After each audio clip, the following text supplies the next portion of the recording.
Okay, I was just talking to Jason about this. I've been looking for an excuse to show you guys this guitar. So this is a 1920s Larson guitar. They call it Larson even though nobody's really sure who the exact luthiers were that made these guitars, but they were made in Chicago in the turn of the century. The story has it that a lot of people came over from the old country, from Europe, and some of them were highly skilled. Most of them were instrument makers, violin makers and whatnot. So they started making these little guitars, and they didn't even sign them or anything. It's called a parlor guitar because originally this size guitar was made for women to play in the parlors, and they've since become incredibly in demand. I think they're very rare. And this one I was lucky enough to get off of a guy that was selling it in San Francisco, and I picked the thing up and played it, and I went, oh my God, this thing, I mean, listen to the sound. I don't know if you can hear it, but it rings and it just keeps ringing, it keeps blooming. So today what I wanted to do is to use this guitar, and I keep it in open E a lot of the time, which is like an E, B, E, G sharp, B, E. Sounds like this. So open E is basically like if you made an E chord like that, that's the way you tune it, okay? So you can do, if you tune it down a whole step down, it'd be an open D, but it'd be the same forms. So what I wanted to do, I just did a little jam where I was just kind of freeforming it.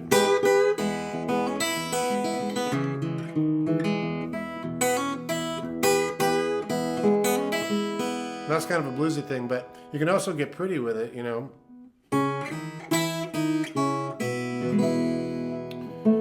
So what's cool about what I'm discovering as I play open E more and more, and I really like doing it. I started out doing it on slide, doing it on my National for slide guitar, but then I started sort of exploring it as a songwriting tool. And I think open tunings are really cool and really helpful because it takes you out of the normal position. So what I found out is there's a couple basic moves that I'm going to show you right now. Some of them are really easy too. So if you got an open E here, right? And this is one that I used to teach when I taught kids at Blue Star Music Camp. I did that for a number of years. And this is something I would use to, if we had a kid that was not, familiar with guitar, played only a little bit, a beginner, we put it in an open tune like this, and then if you take your index finger and just lay it across, most people can accomplish that. I can even do it myself, depending on the day. So you hit it on the 5th fret, you get an A chord. Okay, well, that's pretty easy. Pretty easy to do. It takes a little bit of strength. And if you go up 2 more to the 7th fret, you got a B chord. Okay? So what that allows you to do in open tuning is you can be strumming along and you can do a 1-4-5, which is great. And a lot of songs are written in 1-4-5, 1-4-5. Okay? And so I'll give you an example of how to utilize just that right there, especially if you're a beginner and you can manage to get the open tuning going. It sounds like that. Okay, so I'm just going to pick through this a little bit and show you where you can go with just those 3 moves. So here's the open chord. Now I'm finger picking, but you can strum too if you want. But for today, I'm gonna go ahead and pick because it sounds good. And then I'm gonna go to the A.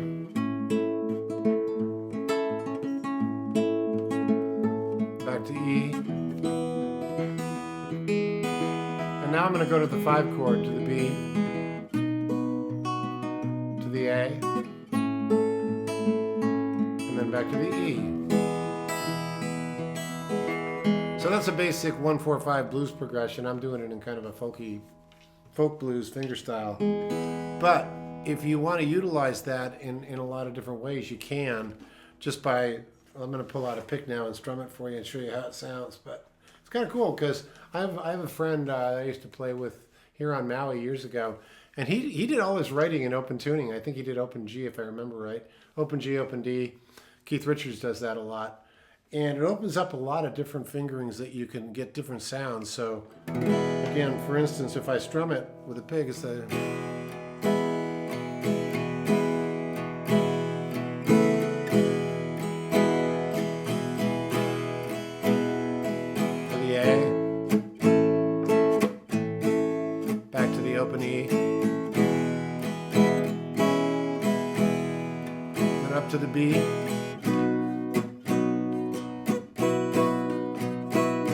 going to show you that.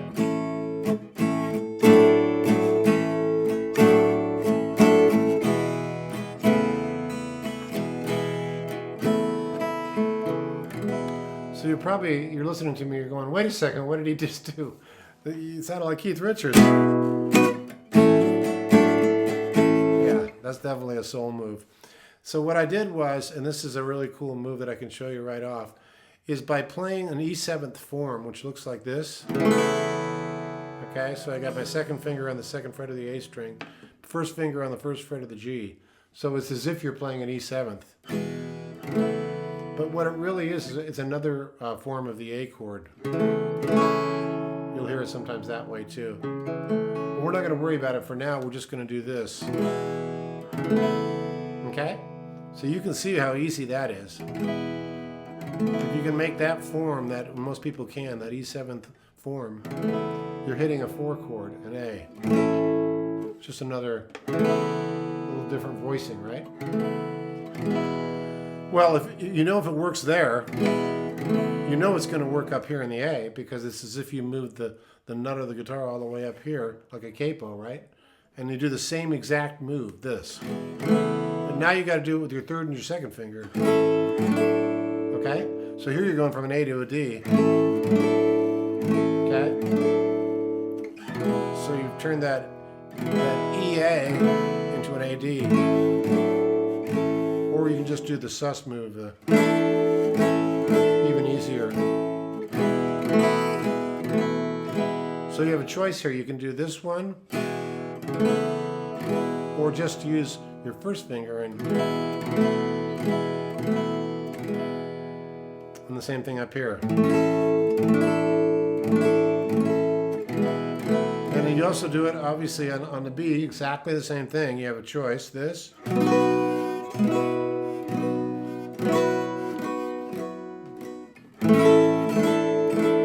to the A. And now you're back to your open E. Now, there's a couple different things that you can utilize this particular move with. One is if you're just strumming, you want to just go.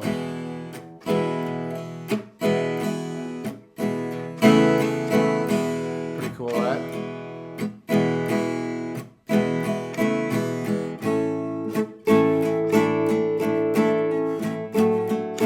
Very Stonesy.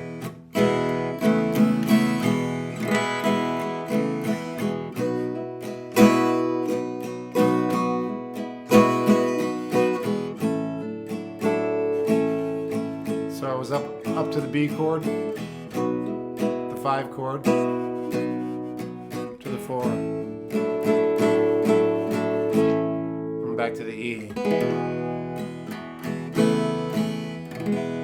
So that right there is a really simple lesson in open E tuning, played on a gorgeous 1920s guitar. It's amazing. Old wood sounds so darn good. But this is something you can do at home or jamming with a friend.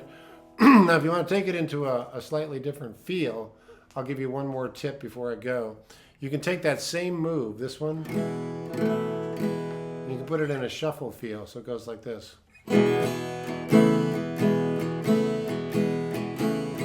So your right hand is, okay, ready? 1, 2, you know what. That's a little more shuffle groove, right? Sounds like an early Bob Dylan blues kind of. Let's go up to the 4 chord, the A.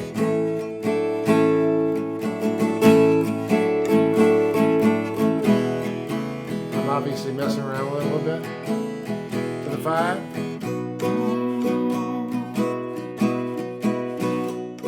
Yeah.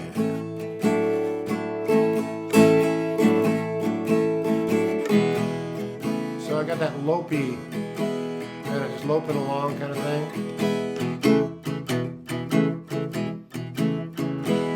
So there's an example of taking an open E tuning, adding a really simple fingering to it.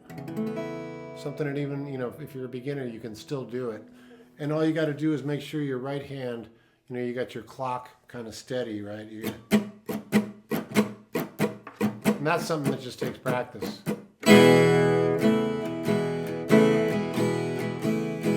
I'm going to do is I'm going to take you out and I'm going to show you what can be done with this tuning and a pick. I'll do a couple little fancier things. You ready? Fasten your seatbelts.